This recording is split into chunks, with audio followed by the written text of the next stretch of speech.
Bismillahirrahmanirrahim. Assalamualaikum warahmatullahi wabarakatuh. Fatiha ila ruh habibina wa syafi'ina sayyidina Rasulillah sallallahu alaihi wasallam wa alihi wa ashabihi wa azwajihi wa ikhwanihi minal anbiya wal mursalin, thumma ila arwah masyayikhina wa liman lahu haqqun alaina, khususan muallifu hadzal kitab al-imam al-alim al-allamah al-habib Ahmad bin Zain al-Habsyi, bi anna Allah yaghfir lahum wa yarhamuhum wa yu'li darajatihim fil jannah wa yanfa'una bi asrarihim wa anwarihim wa ulumihim wa barakatihim fid din wad dunya wal akhirah bi sirril Fatihah. A'udzu billahi minasy syaithanir rajim. Bismillahir rahmanir rahim. Alhamdulillahi rabbil alamin, arrahmanir rahim, maliki yaumiddin, iyyaka na'budu wa iyyaka nasta'in, ihdinas siratal mustaqim, siratal ladzina an'amta 'alaihim ghairil maghdubi 'alaihim waladdallin. Amin. Bismillahirrahmanirrahim. Qala al-muallif rahimahullahu ta'ala wa nafa'ana bihi wa bi 'ulumihi wa bi 'ulumi masyayikhina fid darain amin, ila an qala faslun fi mubtilatis shalah wa yubtilu sholata al-kalamu 'amdan walau biharfain wa nasiyan in kathura wa yubtiluha al-'amalul kathir kathalathi khatawat wa thalathi darabatin mutawaliyatin wal aklu wasyurbu wa inkishaful awrati illam tustar halan wa wuqu'un najasati alaihi illam tulqa halan min ghairi hamlin wa yubtiluha sabqul imami bi ruknaini fi'liyain wa kadha takhallufu bihima bi ghairi udrin wa la tasihhu as-salatu khalfa kafirin wa imra'atin wa khuntha. Alhamdulillah, ma'asyiral hadirin wal hadirat yang dirahmati, yang diberkahi insyaallah oleh Allah Subhanahu wa taala. Mudah-mudahan kita semua dalam keadaan sehat afiat. Mudah-mudahan kita selalu diberikan oleh Allah taufik hidayatnya, sehingga insyaallah langkah-langkah kita selalu diridhai oleh Allah dan diridhai oleh Nabi besar Muhammad sallallahu alaihi wasallam. Amin ya rabbal alamin.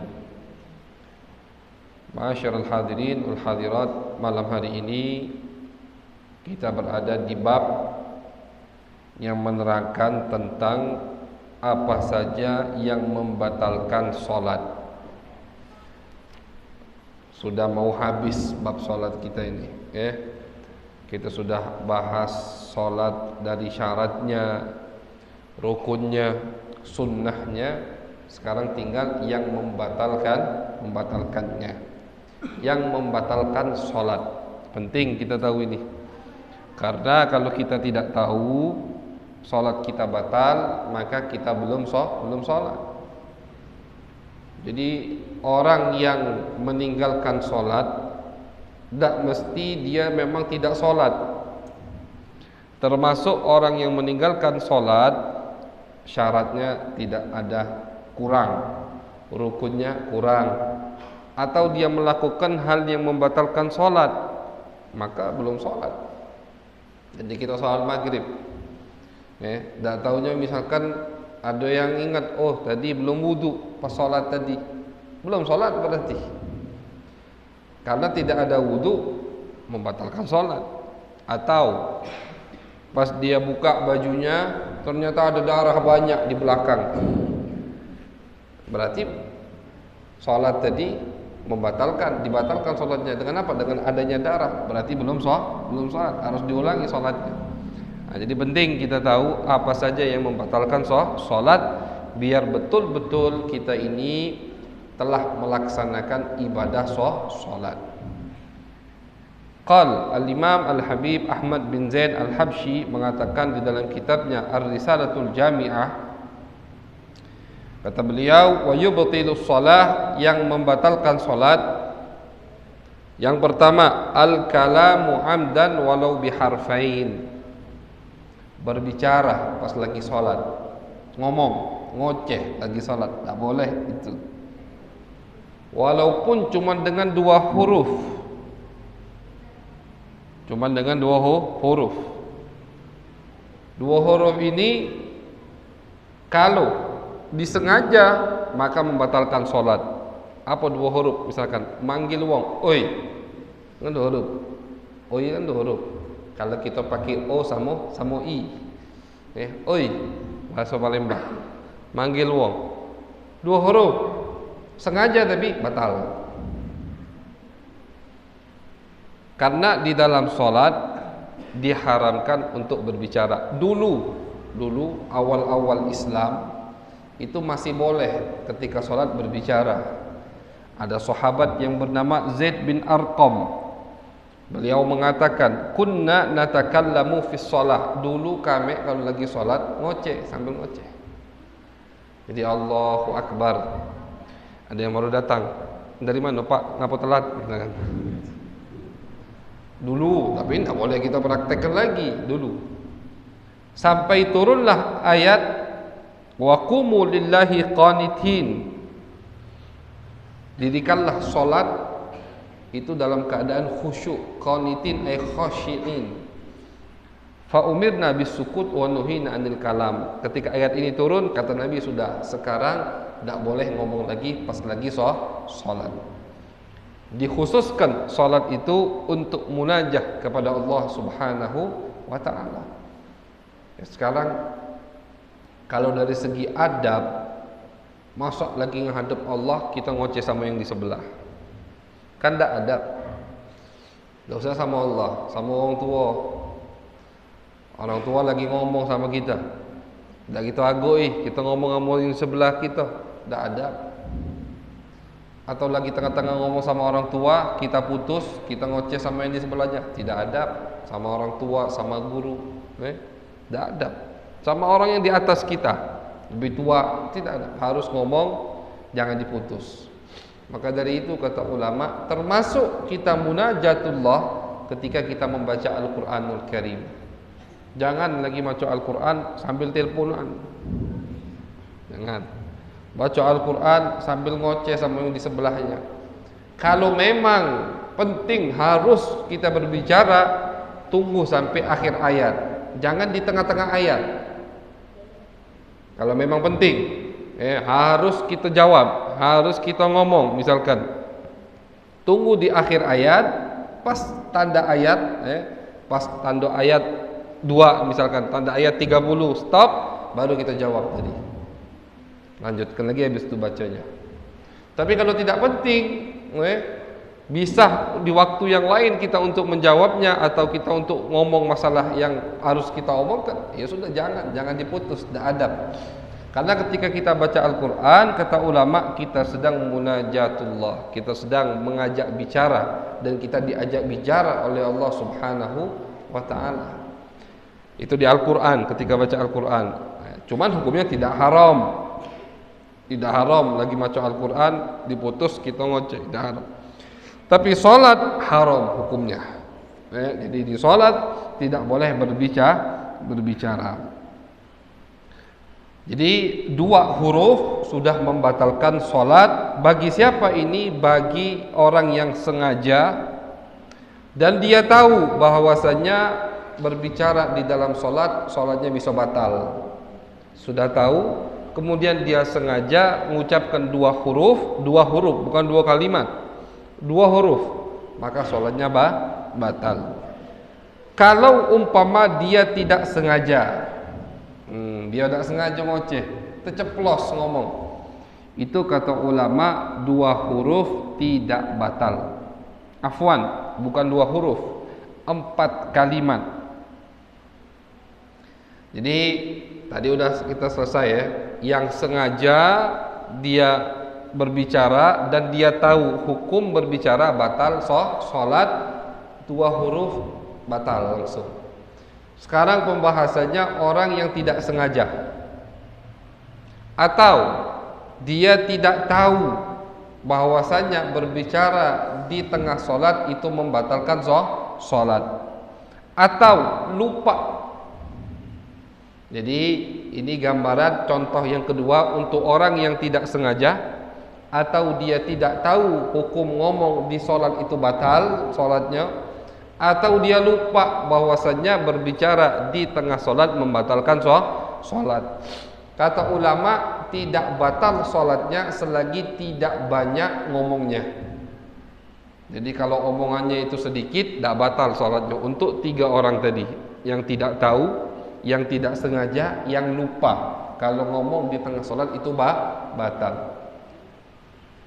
Sebanyak apa batasan yang tidak banyak ini? Kata ulama, Ibn Hajar mengatakan 4 kalimat.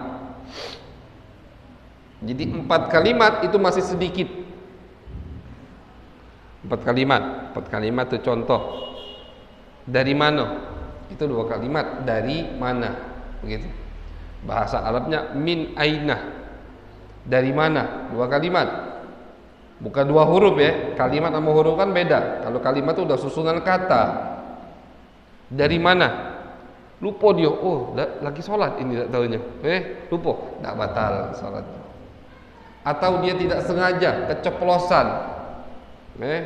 Ada yang datang, apa kabar? Misalkan, apa kabar? 2 kalimat. Nah, selagi tidak melebihi 4 kalimat, kalau dia tidak tahu, tidak sengaja, atau dia lupa, maka sholatnya tidak batal. Tapi kalau lebih dari 4 kalimat, ngoceh panjang, batal. Cak mana kabar ini itu? Ngoceh lah panjang, bisnis duit ngomong sama dia, sudah batal salatnya. Tapi kata ulama, yang tidak tahu, ini yang tidak tahu salat tak boleh ngomong, itu untuk orang yang tinggal jauh dari ulama. Maka ketidaktahuannya itu diterima oleh syariat atau ditoleransi oleh syariat. Kenapa ente ngomong? Anda ngomong karena tidak tahu, dan dia ngomong tidak sampai 4 kalimat, maka sholat dia tidak batal. Kalau dia tinggal jauh dari ulama atau baru masuk Islam. Tapi kalau orang yang tinggal di tengah ulama, suka pergi majlis taklim, tahu ada tempat ilmu, bisa belajar, dia alasan tidak tahu, alasannya tidak diterima oleh syariat. Jadi tetap batal. Walaupun dia alasan tidak tahu ngomong di solat itu batal, tetap batal solatnya. Karena ketidaktahuannya itu karena malasnya dia untuk belajar. Jadi ini menunjukkan bahwasanya belajar ilmu syariat yang berkaitan dengan ibadah kita sehari-hari hukumnya wajib, hukumnya wajib untuk semua orang, untuk laki-laki, perempuan, suami, istri. Bahkan suami berdosa kalau melarang istrinya untuk belajar ilmu syariat seperti bab solat ini. Kalau dia tidak sanggup untuk ngajari istrinya, kemudian dia melarang istrinya untuk ke masjid belajar, itu suaminya dosa. Karena ini bukan ilmu yang sunnah, ini ilmu yang wajib. Dia tidak sah sholatnya kalau tidak belajar. Berarti wajib, semua wajib belajar tentang apa yang membatalkan sholat. Itu yang pertama, ma'asyarul hadirin. Yang kedua, yang membatalkan sholat, al-amalul kathir, gerakan yang banyak. Gerakan yang banyak itu membatalkan sholat. Kathalathi khatawat. Sebanyak apa gerakan yang membatalkan sholat? 3 langkah. Atau wathalathi darabat, atau 3 kali pukulan yang bersambung. Batalnya itu kalau 3 kali bersambung. Contoh, ini tangan gerak sekali, ini balik sekali, gerak lagi 3 kali, berarti batal sholat. Jadi bukan 3 kali itu sekali balik dan dihitung, 2 kali, balik tak dihitung. Dah, banyak kalau gitu. Jadi 3 kali gerakan yang berkesambungan itu yang membatalkan sholat. Walaupun di anggota tubuh yang terpisah. Tangannya pegel dia ni habis dari sawah misalnya. Sekali palanya gerak 2 kali, tangan pula besok. Nah, berbarengan batal salatnya.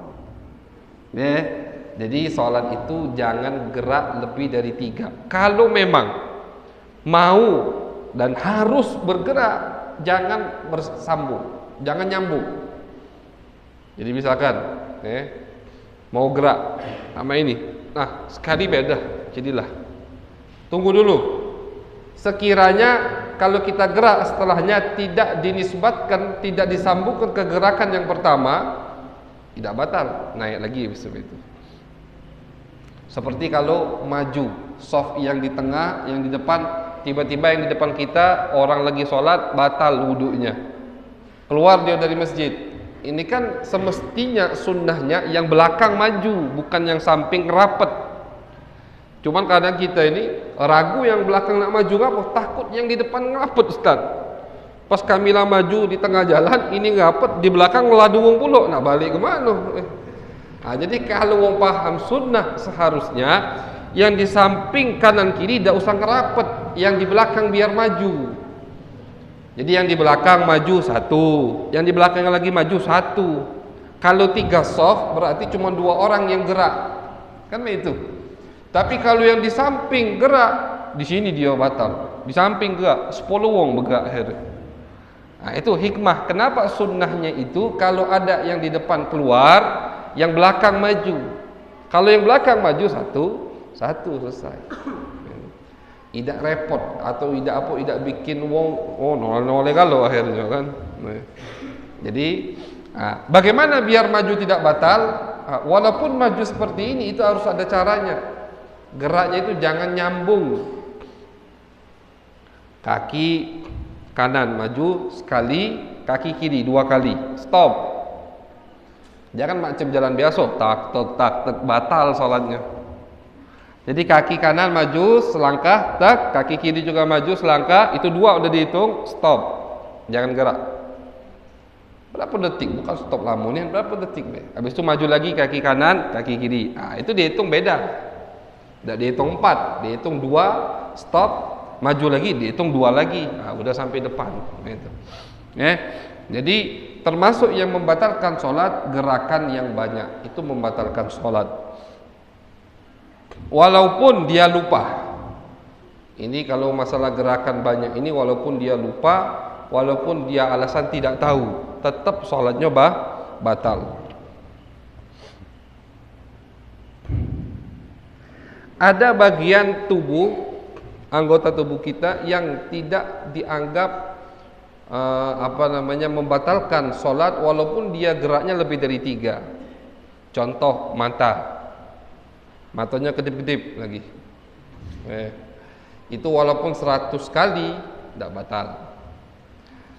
Telinga, ada orang kadang bisa ngerak telinganya. Iseng dia kata gawe lagi sholat, main ke kupingnya, tidak batal. Walaupun kalau menghilangkan khusyuk, ya pahalanya hilang. Atau niatnya main-main, batal. Jadi dia niatnya apa niatnya? Main ni kawannya yang di depan, makin mata main ini. Atau pakai mulut gerak tak batal. Cuman kalau niat gerak tadi untuk main-main lagi solat, batal. Batalnya bukan karena apa? Bukan karena pergerakannya, tapi karena niat mainnya. Jadi niat main lagi sholat itu walaupun dengan 1 gerakan batal kalau niatnya main, penesan, bercanda, batal sholatnya. Jadi anggota seperti telinga, mata, hidung, lidah, mulut, ujung jarinya gerak-gerak, kaki, jari kaki gerak terus, itu tidak batal sholat kita, tidak dihitung. Jadi yang dihitung tuh anggota tubuh yang besar, tangan, badan, kaki, itu yang batal baru sholatnya. Harus 3 kali berturut-turut, nyambung, tak, batal sholatnya. Dan bukan mesti dari 1 anggota, tangan gerak 1, kepala, kaki pula gerak bareng, itu 3 kali, maka sholatnya batal. Wal aklu wasyurbu, itu yang kedua tadi udah ya. Jadi yang kedua, pergerakan lebih dari 3 kali gerak itu batal sholat. Yang ketiga yang membatalkan sholat, makan dan minum, jelas itu. Walaupun lupa, batal atau sholatnya. Berbeda dengan puasa. Kalau kita puasa, kita lupa lagi puasa, kemudian kita minum atau kita makan, maka puasa kita tidak batal. Lupa lah kenyang, nak minum es teh, pakai ngudut dulu. Selesai ngudut 3 batang, baru ingat, oh puasa hari ini, misalkan. Cak mana itu hukumnya? Hukumnya tidak apa-apa, lanjutkan puasa inti. Tapi kalau lupa, bukan cacak lupa, hati-hati. Oh, cacak lupa, hati-hati, kayak pikun nian, Allah anjuk, hati-hati. Na'udzubillah min dzalik. Jadi lupa dia lakukan kalau tidak batal puasanya. Berbeda dengan sholat. Kenapa? Karena kata ulama, kalau puasa itu kan memang kita seperti hidup biasa, ibadah yang tidak ada gerakan khusus. Puasa itu kita tidak makan, tidak minum. Wajar kalau lupa, sedangkan kita ini biasanya makan dan minum. Tapi kalau sholat, kebangetan lagi sholat lupa makan. Ngapa? Sholat kan cuma berapa detik, berapa menit, afwan.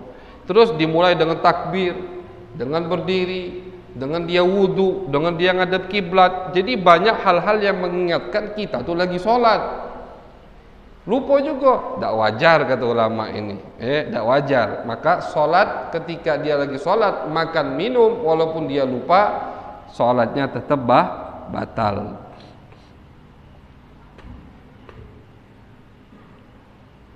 Wangkishaful aurati illam tustar halan. Yang keempat daripada hal yang membatalkan sholat, itu aurat yang terbuka. Kita sudah pernah kaji di awal kitab, masih ingat itu? Aurat laki-laki ketika sholat itu dari pusar sampai ke lutut. Dari pusatnya harus ketutup sampai lututnya harus ketutup. Cuman makruh sholat tidak pakai baju. Oh kata Ustaz kan auratnya cuma dari pusat sampai lutut, pakai kaos kutang dia sholatnya. Padahal bajunya banyak, itu tidak ngerti adab. Sah sholatnya, sah, cuman tidak ada adab dong. Kalau nak ngadep wong penting rapi-rapi, pakai batik, pakai jas, peci hitam yang mengkilat nian. Nak hadir apa? Nak hadir undangan, kondangan. Jas mengkilat, peci hitam mengkilat, sepatu mengkilat. Tapi ngadep Allah pakai kaos kutang misalkan, kaos buntung yang itu tidak boleh, tidak adab. Tapi sah sholatnya. Jadi aurat laki-laki dari pusat sampai ke lutut itu pas lagi sholat. Sedangkan aurat perempuan semua kecuali muka dan telapak tangan itu aurat perempuan. Perempuan tu bu, hati-hati bu. Kita ulang ini, tidak apa-apa. Kalau ada satu helai rambut keluar, batal sholat ibu. Kenapa? Karena rambut itu aurat. Yang boleh kelihatan cuman muka sama telapak tangan. Dan telapak tangan itu bukan sampai sini bu. Jadi kalau maki mengkena itu, alangkah bagusnya mengkena yang ada cantelannya, ada kaitannya. Biasanya ada kan, mengkena telekung mengkena itu. Yang sekiranya kalau kita ibu angkat tangan, ini tidak ada turun. Soalnya kalau angkat tangan takbir, tangannya mengkenanya lebar, kainnya halus, turun, kebuka ini, tidak sah sholat ibu. Kalau ini aurat dalam sholat, di luar sholat juga aurat, dalam sholat aurat. Jadi tidak boleh kebuka. Telapak tangan, mana telapak tangan? Di sini batasnya telapak tangan. Tidak kata telapak tangan habis ke sini. Kan begitu. Muka juga begitu. Dagu ini aurat. Dagu itu aurat untuk perempuan. Jadi usahakan kalau makin mengkena yang nutupin dagu, jangan sampai sini. Dagunya kejimuan galau. Itu batal. Karena batas muka itu dari tempat tumbuhnya rambut sampai ujung zagan, sampai ujung muka ini nih, dagu nih. Tapi kalau dagunya kejingoan galau, batal sholatnya. dia sampai sini mengkenanya, ini kejingoan, nah, itu batal. Rambutnya satu helai keluar, batal. Karena rambut itu aurat, tak boleh kelihatan pas lagi sholat. Jadi bagaimana caranya? Hati-hati. Makanya itu yang ketutup rapat nian sampai sini misalkan. Itu lebih baik. Ya. Nah, termasuk yang membatalkan sholat, aurat kita kebuka, baik laki-laki atau perempuan. Tapi kata ulama, syaratnya kalau tidak langsung ditutup. Dia rapi sebelum sholat, tutup. Pas lagi sholat ada angin misalkan, sehingga sarungnya keangkat misalkan, atau ada anak kecil yang usil, sarung bapak diangkat. Kalau tidak, batal tak sholatnya? Tidak batal dengan syarat langsung cepat ditutup. Ibu-ibu tadi misalkan mengkenanya merosot ke sini, tengah-tengah sholat langsung dibeneri, tidak batal sholatnya. Kalau langsung dibeneri, tidak batal sholatnya. Tapi ketika mulai sholat ketutup rapi, pas nak mulai sholat udah rapi ketutup, di tengah-tengah sholat kebuka tidak sengaja, langsung dibeneri, tidak batal sholatnya. Tapi kalau dia didiami sama dia, biarlah kata bapak tadi, dingin, kena angin, batal sholatnya. Kalau tidak langsung spontan ditutup auratnya, maka sholatnya batal. Jadi yang membatalkan sholat yang keempat yaitu adalah terbukanya aurat kita. Dan kita ulangi lagi, aurat itu dalam sholat yang harus ditutup bagian depan, bagian belakang, kanan kiri dan atas. Bawah itu bukan aurat. Jadi misalkan pakai baju, pakai gamis, tapi dalamnya tidak pakai apa-apa lagi. Sujud dia atau ruku. Pas dia ruku, yang di depan dia bisa ngelihat aurat dia, karena ini besar misalkan terbuka. Gamisnya besar, lehernya. Pas dia ruku, gamisnya ini kebuka. Kelihatan dari depan. Auratnya itu batal salatnya, tak sah.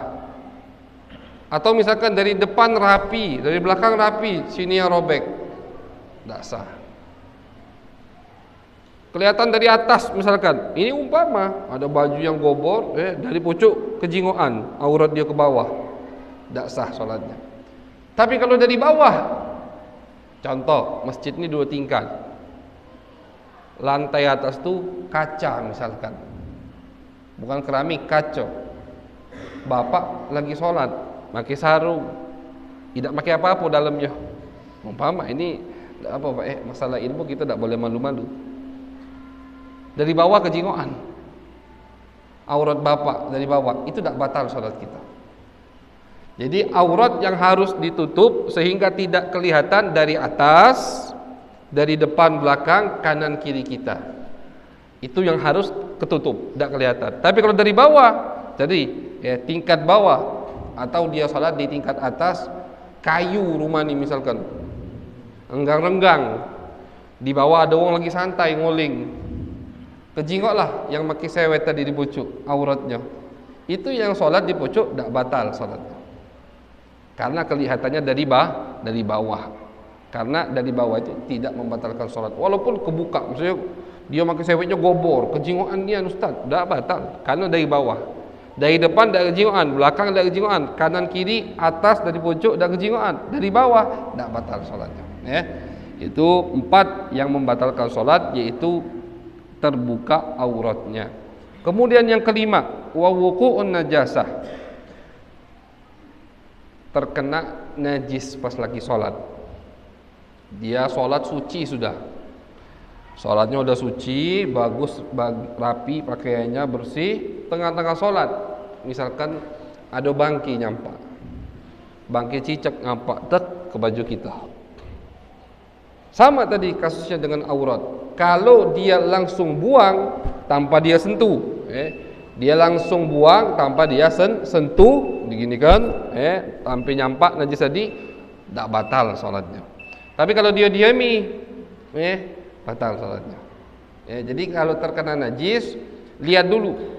Kalau langsung bisa dibuang sama dia, maka najis kita, salat kita tidak batal. Nyampak ke peci langsung kita angkat, kita buang, kita jatuhkan pecinya, sah salat kita, lanjutkan dengan cara tidak lama, didimi lama, itu batal salatnya.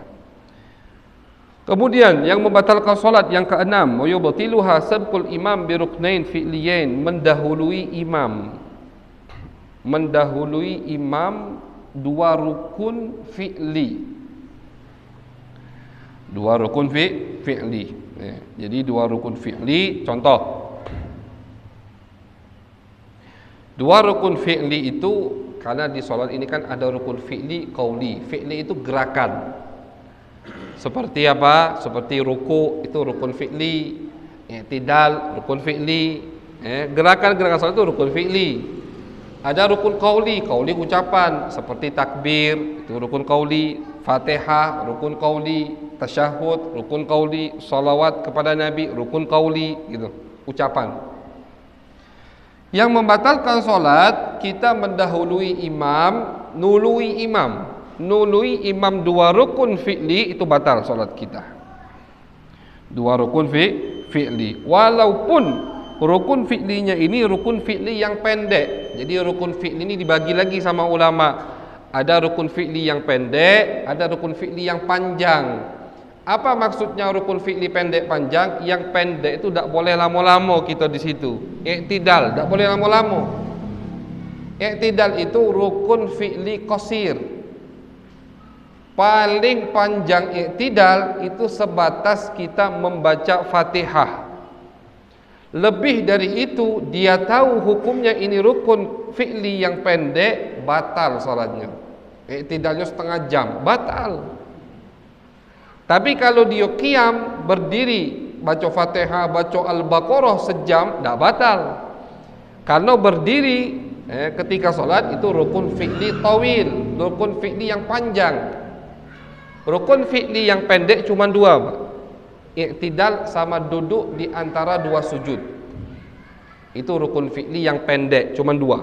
I'tidal sama duduk di antara dua sujud. I'tidal tidak boleh lebih panjang dari sebatas Fatihah. Kecuali di rakaat terakhir setiap solat. Boleh agak panjang. Kenapa? Karena itu tempatnya doa kunut. Subuh kan doa kunut kita. Boleh tak Ustaz doa kunut panjang-panjang? Boleh. Tapi di rakaat terakhir cuman. Rakaat pertama, rakaat kedua, seperti salat maghrib, doa kunut itu tidak mesti di subuh baik. Memang sunnahnya itu di salat subuh di madhab kita. Tapi misalkan lagi ada bencana, naudzubillah, ada musibah, kita 5 waktu mau kunut boleh. Maghrib di rakaat terakhir i'tidal kunut, isya di rakaat terakhir kunut, subuh memang dari awal sudah sunnah, zuhur, asar dia kunut tak apa-apa. Kenapa? Lagi ada musibah di desa, naudzubillah, insyaallah tidak ada. Tapi kunut tempatnya kapan? I'tidal terakhir. Di selain i'tidal terakhir, kunut kita i'tidal kita tidak boleh panjang, lebih panjang daripada surat Al-Fatihah. Lebih panjang dari Fatihah, kita tahu hukumnya, batal salat kita. Itu rukun pendek yang pertama. Rukun pendek yang kedua, duduk di antara dua sujud. Jangan sujud lama, bangun duduk. Nah, itu duduk di antara dua itu rukun pendek, tidak boleh panjang-panjang. Tidak boleh lebih panjang daripada tasyahud, tahiyat. Kalau kita duduk di antara dua sujud lebih panjang daripada tahiyat, maka solat kita batal. Itu rukun pendek. Tapi sujud rukun panjang. Kita sujud 2 jam, tidak masalah, tidak batal solat kita. Tahiyat, rukun yang panjang. Tahiyat terakhir, tahiyat pertama juga, tahiyat terakhir juga. Tahiyat terakhirnya 2 jam, tidak batal salatnya. Karena itu rukun yang panjang. Nah, mendahului imam ini, baik rukun pendek atau rukun panjang, batal salat kita kalau dua. Jadi contohnya begini. Imam masih baca surat, kita udah ruku. Imam belum ruku, baru selesai baca surat imam, kita udah ruku duluan sekali, belum batal. Kemudian imam ruku baru, habis itu imam belum i'tidal, dia sudah i'tidal 2 kali, batal salatnya. Kalau sengaja, tanpa uzur, batal salatnya. 2 kali mendahului imam dari rukun fi'linya, batal salatnya. Dan ada ancaman khusus dari Nabi. Sudah, kalau nak cepat-cepat salat dewean be. Atau jadi imam kalau macam itu. Biar dia yang duluan terus, kan macam itu. Namanya makmum harus ikut imam. Dan alhamdulillah, tadi masya Allah, kita perhatikan baca aminnya tu nunggu imam. Itulah yang betul memang, yang sunnah itu. Ketika imam waladdallin, jangan langsung amin, biar imam napas dulu, ini kan?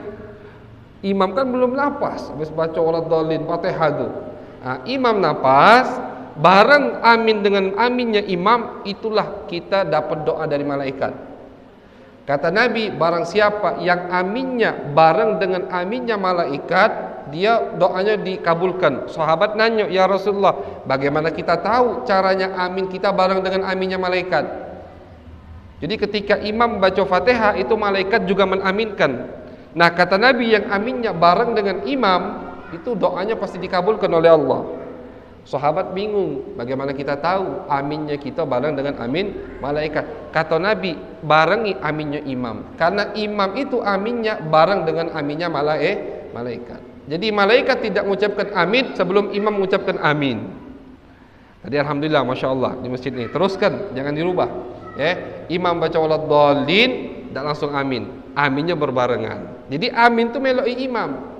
Kadang kita tuh latah, belumlah imam amin, kita lah belum selesai waladdalinnya, waladdallin lah amin dia, belum selesai.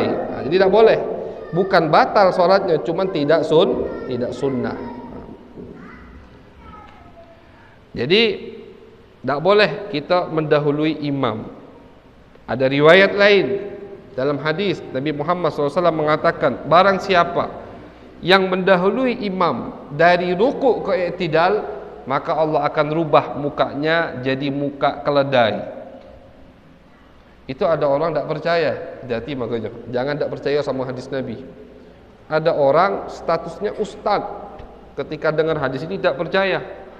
Akhirnya setiap solat, setiap ruku dia duluan ke i'tidal, dahului imam, nului imam. Setiap i'tidal ragu dia dengan hadis Nabi. Subhanallah, ini terjadi, masyaallah hadirin. Allah buktikan biar orang tidak kurang ajar sama Nabi Muhammad SAW. Subhanallah, suatu hari betul mukanya dirubah sama Allah, muka keledai. Akhirnya ustaz tadi tiap ngajar pakai hijab, pakai satir, di belakang satir, tidak mau menunjukkan mukanya ke murid-muridnya. Muridnya maksa sih kok muridnya, ustaz ngapo? Udah bertahun-tahun anda tak lihat muka ustaz, kangen, pengen lihat muka. Jangan nak, jangan wahai murid, maksa. Akhirnya dipanggil ke kamarnya, dibuka mukanya, kaget muridnya, mukanya muka keledai. Ngapo ustaz? Diceritakan sama ustaz, aku ni kualat sama hadis Nabi, tidak percaya dengan hadis Nabi Muhammad sallallahu alaihi wasallam. Jadi jangan diukur sama otak kita. Kalau Nabi ngomong jangan. Ada orang di zaman Nabi makan pakai tangan kiri. Kata Nabi, oi, makan pakai tangan kanan. Tak bisa, kata dia. Tak bisa ni alasan be, padahal bisa. Kata Nabi, ya sudah, kalau kau ngomong tak bisa, tak bakalan bisa terus. Langsung lumpuh tangan kanannya. Langsung lumpuh. Jadi banyak orang-orang itu yang kualat sama hadis Nabi. Jadi kalau kita memang tidak sengaja melakukannya, ya sudah, minta maaf sama Allah, jangan diulangi. Tapi jangan kita meremehkan, ini kan cuma sunnah Nabi, ini kan cuma sunnah, tak batal solat. Kata ustaz kan 2 kali, aku cuma nului imam pas rukuk ke i'tidal, kan tak batal, cuma sunnah tak dului. Jangan ngeremehkan sunnah Nabi Muhammad sallallahu alaihi wasallam. Jadi termasuk yang membatalkan solat, kita nului imam 2 rukun fi'li. Baik rukun tadi fi'li yang pendek, i'tidal. Wa kadza at-takhallufu bihima bighairi udhrin. Juga termasuk yang membatalkan solat, kita telat dari imam 2 rukun. Jadi nului tak boleh, terlalu lama atau kita telat dari imam juga tidak boleh. 2 rukun fi'li juga. Imam ruku, kita masih baca, kita masih tegak, sibuk baca surat misalkan. Imam ruku, imam i'tidal, belum dihitung, 2 udah nih. Jangan sampai imam sujud. Kalau imam sujud kita tidak ikut imam, maka solat kita batal. Tapi ini kalau tanpa uzur, kata ulama. Apa uzurnya? Uzurnya misalkan kita baca Fatihahnya agak lama, itu uzur. Kalau kita baca Fatihahnya agak lama, sama ulama ditambahi 3 rukun fi'li, tapi yang tawil, yang panjang. I'tidal tidak dihitung, duduk di antara 2 sujud tidak dihitung. Berarti apa? Sujud kedua baru dihitung. Jadi kita, apalagi ini untuk yang masbuk. Afwan, bukan yang masbuk. Untuk yang bareng imam. Jadi imam takbir, dia juga takbir. Dia baca Fatihah, lama nih baca Fatihahnya misalkan. Imam ruku, sikok, dihitung. Imam i'tidal, tidak dihitung. Karena ini kan ada uzur. Apa uzurnya? Baca Fatihah. Fatihah kan wajib. Nah, dia agak lambat baca Fatihah. Kata ulama, jangan sampai telat dari imam 3 rukun fi'li yang panjang tadi. Berarti i'tidal sama duduk di antara 2 sujud tidak dihitung. Jadi dia baca Fatihah masih, imam udah rukuk 1, imam i'tidal tidak dihitung, imam sujud 2, imam duduk di antara 2 sujud tidak dihitung, imam sujud yang kedua 3. Ini kan rukun fi'li yang panjang semua nih. Rukuk itu panjang. Jadi rukuk lama-lama tidak apa-apa. Sujud 2 kali juga panjang. Jangan sampai imam ngangkat kepalanya dari sujud, kita belum melok sujud. Kalau kita tidak melok sujud, salat kita batal. Salat kita batal. Langsung ikut sujud. Oh, tidak rukuk lagi Ustaz? Tidak. Kaget kita bayar. Pas imam salam, kita tambah 1 rakaat. Ya, begitu, ngerti insyaallah ya. Itu jarang sih memang terjadi ini. Selambat-lambat kita baca Fatihah, tidak mungkin sampai, jarang tidak mungkin sampai, kecuali ngelamun sholatnya. Pak Busyra, ngelamun lagi sholat, ngelamun, mikir apa-apa kemana-mana, baru itu mungkin terlambat sholatnya. Tapi kalau dia baca dari awal, insyaallah tidak sampai itu. Jadi itu yang membatalkan sholat. Terakhir yang membatalkan sholat, wala tasihhus sholatu khalfa kafirin wa imra'atin wa khuntha. Kata beliau, tidak sah solat di belakang orang kafir. Imamnya maksudnya. Tapi kalau di depan kita ada orang kafir, galak apa kita solat walaupun bukan jadi imam? Tak galak juga, ya kan? Bukan jak Ustadz Panji kemarin, kawan anak kata dia, tak apa pula ada di situ. Jangan kita solat di belakang kita di belakang orang kafir walaupun bukan dia imamnya. Solat itu kan ngadep Allah. Ada orang kafir itu najis, ya kan? Orang kafir itu kan najis. Ceboknya tidak benar, makannya macam-macam, bajunya mungkin ada bekas khamar, bekas arak, kan najis. Masuk masjid jangan dimasukkan. Jangan dimasukkan masjid. Nah, jadi tidak sah, maksud di sini tidak sah solat belakang orang kafir, dia yang jadi imam. Pengen nyoba solat, kata dia. Sudah, lajulah, aku jadi makmum. Alasannya, mungkin dia masuk Islam, kaget urusannya. Jangan kita ngorbankan agama kita ngorbankan kewajiban yang Allah wajibkan kepada kita. Alasannya biar dia masuk Islam. Bukan urusan kita dia masuk Islam atau tidak. Itu kan urusan Allah. Hidayah itu kan Allah yang pegang. Kita dakwah sebisanya. Jangan sampai mengorbankan yang Allah wajibkan untuk yang Allah tidak wajibkan. Nabi saja Allah katakan, innaka la tahdi man ahbabta. Nabi tidak bisa sembarangan memberi hidayah. Yang memberi hidayat secara mutlak itu Allah.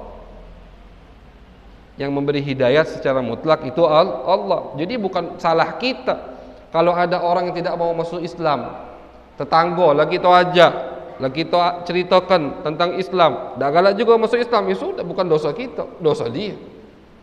Jadi jangan sampai kita ngorbankan kewajiban yang Allah wajibkan untuk kita demi apa? Demi pengen alasan dia biar masuk Islam. Bukan kaget, itu bukan babnya. Jadi biarlah dia jadi imam di masjid Sukarame. Ngapa? Mungkin dia masuk Islam. Jangan, dosa, tak sah solat kita.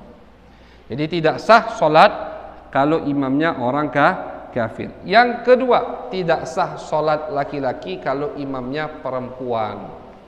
Itu jelas tak sah. Perempuan ini seakan-akan tertindas terus Ustadz kalau macam itu. Ini bukan masalah tindas atau tidak ditindas. Itu syariat Nabi. Masa mau dirubah syariat Nabi? Barisan perempuan itu di belakang, masa mau dirubah? Nabi ngomong di belakang, kita macam-macam maju ke depan. Kurang ajar tak itu? Kurang ajar kan? Kan Nabi yang ngomong, jelas. Nabi ngomong barisan perempuan itu yang di paling belakang. Makin belakang, makin jauh, makin afdol. Laki-laki kata Nabi paling depan, bukan yang paling belakang. Begitu. Itu aturan Nabi. Kalau kita rubah, namanya kurang ajar sama Nabi Muhammad sallallahu alaihi wasallam. Jadi laki-laki solat makmuman dengan perempuan tidak sah solatnya. Walaupun laki-laki tadi misalkan ibu ada anak umur 8 tahun, 7 tahun, udah mumayyiz, sudah bisa pakai pakaian yang suci, sudah bisa cebok sendiri, sudah bisa wudu, baca Fatihahnya bagus, solatnya udah sempurna. Ibu solat sama dia, siapa jadi imam? Dia, bukan ibu. Kalau tak katik gambarannya imamnya perempuan, makmumnya laki-laki. Lain lagi kalau dia baru nak kita ajari solat umur 2 tahun, tak mungkin jadi imam. Umur 3 tahun, tak mungkin jadi imam. Patokan kapan anak itu boleh jadi imam kalau dia sudah mumayyiz.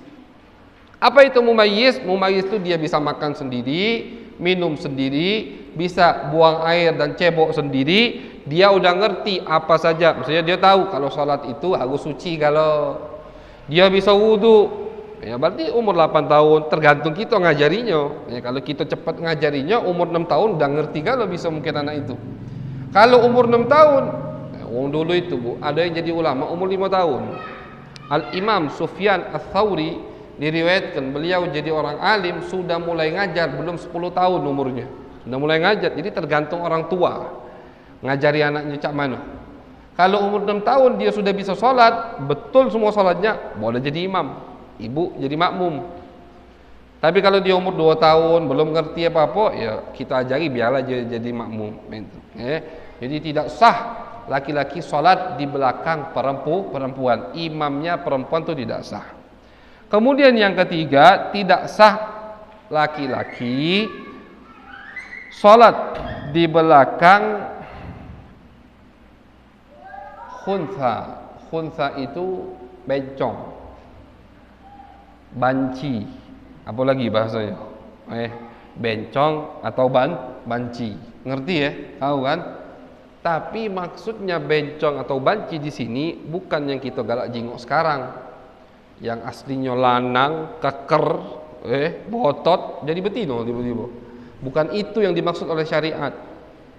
Atau yang aslinya perempuan, tomboy, jadi laki, bukan itu. Itu jelas tak sahnya kalau itu. Bahkan itu perbuatan yang haram, dilaknat sama Allah, dilaknat sama Nabi Muhammad SAW. Kata Nabi, Allah melaknat laki-laki yang ingin jadi perempuan, perempuan yang ingin jadi laki-laki, dilaknat. Bukan kena macam-macam lagi, laknat langsung. Na'udzubillah min dzalik. Hati-hati makanya. Jangan sampai keluarga kita ada yang cak itu. Jangan sampai kita punya keluarga yang laki-laki pengen jadi betino, yang betino pengen jadi laki-laki. Tidak boleh, haram hukumnya. Tapi bukan itu yang dimaksud oleh syariat kalau di kitab-kitab fikih. Yang dimaksud bencong di sini memang bencong asli. Maaf, dia punya 2 kemaluan. Ada itu, lahir dengan 2 kemaluan. Dan sampai dia dewasa tidak jelas masih kemaluan mana ini. Aktif semua. Kan ada cara-caranya itu sama ulama dites. Misalkan ada anak lahir dengan 2 kemaluan, dilihat mana yang aktif. Oh, yang aktif yang perempuan, kemaluan perempuan. Berarti divonis, oh ini perempuan. Yang aktif laki-laki, oh ini laki-laki. Dua-duanya aktif. Wah, tunggu dulu. Tunggu sampai dia dewasa. Mana kecenderungan dia kemana? Kecenderungan dia lebih tertarik kepada laki-laki, berarti perempuan. Kecenderungan dia ke perempuan, berarti laki-laki. Cenderung dua-duanya misalkan. Nah, ini baru yang dipermasalahkan oleh syariat. Bencong yang seperti ini, kita laki-laki tidak sah salat di belakangnya. Kita yang laki-laki tidak sah salat di belakang. Kenapa tidak sah? Karena ada kemungkinan dia itu perempuan. Tapi perempuan salat di belakang banci yang seperti tadi, yang punya 2 kemaluan, sah. Karena dua-duanya sah. Kalau dia bencong tadi betino, sah salat betino tadi. Kalau bencong tadi laki, sah juga, kan begitu. Tapi kalau laki-laki tidak sah salat di belakang bencong. Karena ada kemungkinan dia perempuan. Bencong tidak sah salat di belakang perempuan, karena si bencongnya tadi mungkin laki-laki. Tidak sah dia salat di belakang perempuan. Bencong sama bencong tidak boleh makmuman. Harus salat dewek-dewek. Kenapa? Tadi takut nyogek yang makmumnya betino, yang imamnya betino, yang makmumnya lanang. Tak sah. Paham ya? Jadi bencong itu tak boleh jadi imam kecuali makmumnya perempuan. Bencong tidak boleh jadi imam kecuali makmumnya perempuan. Bencong tadi boleh jadi makmum selagi imamnya bukan perempuan dan bukan sama bencongnya atau banci tadi. Tapi tadi banci yang dimaksud oleh syariat yang memang asli punya 2 kemaluan dari bawaan lahir, bukan yang dirubah-rubah, operasi plastik, operasi kelamin, naudzubillah min dzalik. Itu tidak benar itu. Tetap walaupun 1000 kelamin misalkan perempuan dia operasi, tetap laki hukumnya. Karena aslinya laki. Ustaz, cak perempuannya, cak betinonian, dari suaranya, dari penampilannya, dari bentuk tubuhnya, dari gerak-geriknya, tetap lanang gitu. Ya, tetaplah lanang. Karena aslinya lanang. Tidak boleh kita makmuman dengan dia. Tidak boleh.